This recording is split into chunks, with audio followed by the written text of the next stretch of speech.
The Lord be with you. And with your spirit. A reading from the Holy Gospel according to John. Glory to you, O Lord. Now a man was ill, Lazarus from Bethany, the village of Mary and her sister Martha. Mary was the one who had anointed the Lord with perfumed oil and dried his feet with her hair. It was her brother Lazarus who was ill. So the sisters sent word to Jesus, saying, "Master, the one you love is ill." When Jesus heard this, he said, "This illness is not to end in death, but is for the glory of God, that the Son of God may be glorified through it." Now Jesus loved Martha and her sister and Lazarus.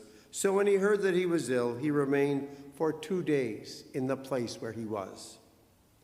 Then after this, he said to his disciples, "Let us go back to Judea." The disciples said to him, "Rabbi, the Jews were just trying to stone you, and you want to go back there?" Jesus answered, "Are there not 12 hours in a day? If one walks during the day, he does not stumble, because he sees the light of this world. But if one walks at night, he stumbles, because the light is not in him." He said this and then told them, "Our friend Lazarus is asleep, but I am going to awaken him." So the disciples said to him, "Master, if he is asleep, he will be saved." But Jesus was talking about his death, while they thought he meant ordinary sleep. So Jesus said to them clearly, "Lazarus has died, and I am glad for you that I was not there, that you may believe. Let us go to him." So Thomas, called Didymus, said to his fellow disciples, "Let us also go to die with him." When Jesus arrived, he found that Lazarus had already been in the tomb for 4 days. Now Bethany was near Jerusalem, only about 2 miles away, and many of the Jews had come to Martha and Mary to comfort them about their brother. When Martha heard that Jesus was coming, she went to meet him, but Mary sat at home. Martha said to Jesus, "Lord, if you had been here, my brother would not have died. But even now I know that whatever you ask of God, God will give you." Jesus said to her, "Your brother will rise." Martha said to him, "I know he will rise in the resurrection on the last day." Jesus told her, "I am the resurrection and the life. Whoever believes in me, even if he dies, will live. And whoever lives and believes in me will never die. Do you believe this?" She said, "Yes, Lord, I have come to believe that you are the Christ, the Son of God, the one who is coming into the world." When she had said this, she went and called her sister Mary secretly, saying, "The teacher is here and asking for you." As soon as she heard this, she quickly rose and went to meet him. For Jesus had not yet come into the village, but was still where Martha had met him. So when the Jews who were with her in the house comforting her saw Mary get up quickly and go out, they followed her, presuming she was going to the tomb to weep there. When Mary came to where Jesus was and saw him, she fell at his feet and said to him, "Lord, if you had been here, my brother would not have died." When Jesus saw her weeping, and the Jews who had come with her weeping, he became perturbed and deeply troubled and said, "Where have you laid him?" They said to him, "Sir, come and see." And Jesus wept. So the Jews said, "See how he loved him."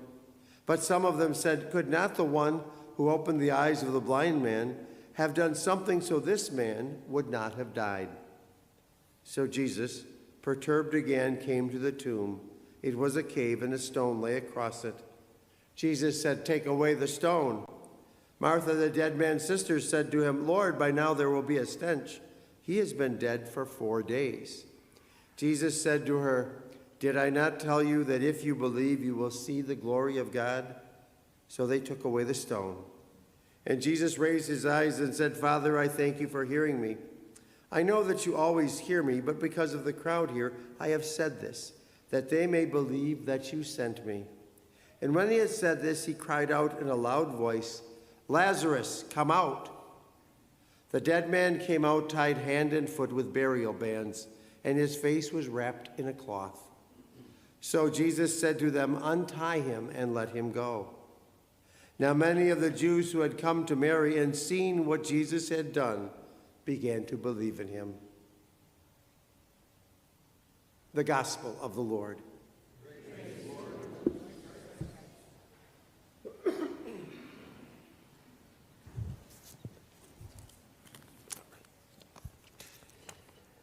There are 7 signs in the first half of the Gospel of John that point to Jesus as the Messiah. The changing of water into wine at the wedding in Cana, the healing of the son of an official, the healing of a paralyzed man, the multiplication of the loaves to feed a large crowd, Jesus walking on water, Jesus healing the man born blind, and the 7th sign is the raising of Lazarus. Each situation seemed hopeless. There was nothing they could do. They were out of wine and they will be embarrassed. Someone is ill or paralyzed and nothing has helped them. They are in a remote place and they have no food. The storm is bad and their lives are in danger. The man is born blind and no one has ever healed someone like that. Lazarus has died. Each situation presented a barrier to Jesus. It was a limit beyond which no one could act. If Jesus had been there, Lazarus would not have died. But he's dead, and now it's too late. Jesus soared past all of these limits. He responded in ways thought impossible. He responded in ways only God can respond. He responded with abundance, with healing, and with life. In each situation, someone had to have faith. They had to follow Jesus' directions, even though those directions made no sense.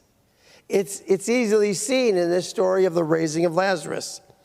People had to remove the stone, even though he's been dead 4 days and there will be a stench. Lazarus had to come out of the tomb. Jesus said, "If you believe, you will see the glory of God." Believing is seeing through the eyes of faith. That's a choice. The last verse of our gospel reading said, some of the people chose to believe. Many of the Jews saw what Jesus did and they began to believe in him. They chose to believe. But if we read the next verse of the gospel, it will say, some chose not to believe, but others went to tell the Pharisees what Jesus had done. Lent challenges us to see through the eyes of faith. The eyes of faith allow us to see that Jesus is the glory of God. He does what only God can do. He is the Messiah. He is the Christ. And he is right here in our midst.